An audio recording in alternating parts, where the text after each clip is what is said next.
जय श्री कृष्णा। आज हम सुनेंगे छठ मैया के व्रत की महिमा और पौराणिक कथा। कार्तिक मास की अमावस्या को दिवाली मनाने के 6 दिन बाद कार्तिक शुक्ल को मनाए जाने के कारण इसे छठ कहा जाता है। यह 4 दिनों का त्योहार है और इसमें साफ सफाई का खास ध्यान रखा जाता है। इस त्योहार में गलती की कोई जगह नहीं होती। इस व्रत को करने के नियम इतने कठिन हैं, इस वजह से इसे महापर्व और महाव्रत के नाम से संबोधित किया जाता है।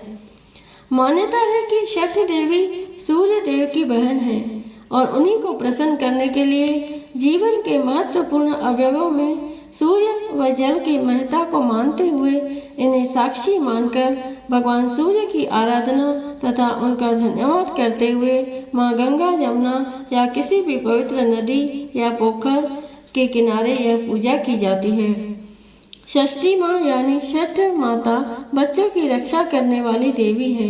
इस व्रत को करने से संतान को लंबी आयु का वरदान मिलता है। मार्कंडेय पुराण में इस बात का उल्लेख मिलता है कि सृष्टि की अधिष्ठात्री प्रकृति देवी ने अपने आप को 6 भागों में विभाजित किया है। इनके 6ठे अंश को सर्वश्रेष्ठ मात्र देवी के रूप में जाना जाता है, जो ब्रह्मा की मानस पुत्री है।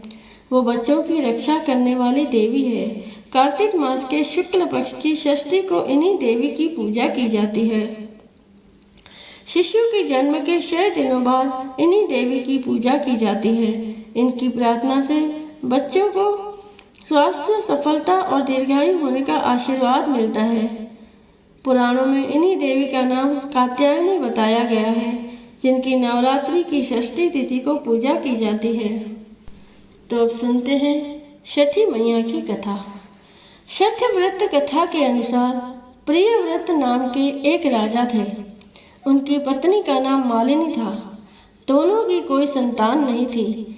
इस बात से राजा और उसकी पत्नी बहुत दुखी रहते थे। उन्होंने एक दिन संतान प्राप्ति की इच्छा से महर्षि कश्यप द्वारा पुत्रेष्टि यज्ञ करवाया। इस यज्ञ के फलस्वरूप रानी गर्भवती हो गई।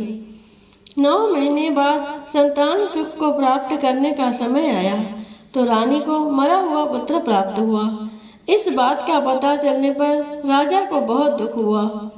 संतान शोक में वह आत्महत्या का मन बना लिया, लेकिन जैसे ही राजा ने आत्महत्या करने की कोशिश की, उनके सामने एक सुंदर देवी प्रकट हुई। देवी ने राजा को कहा कि मैं षष्ठी देवी हूँ।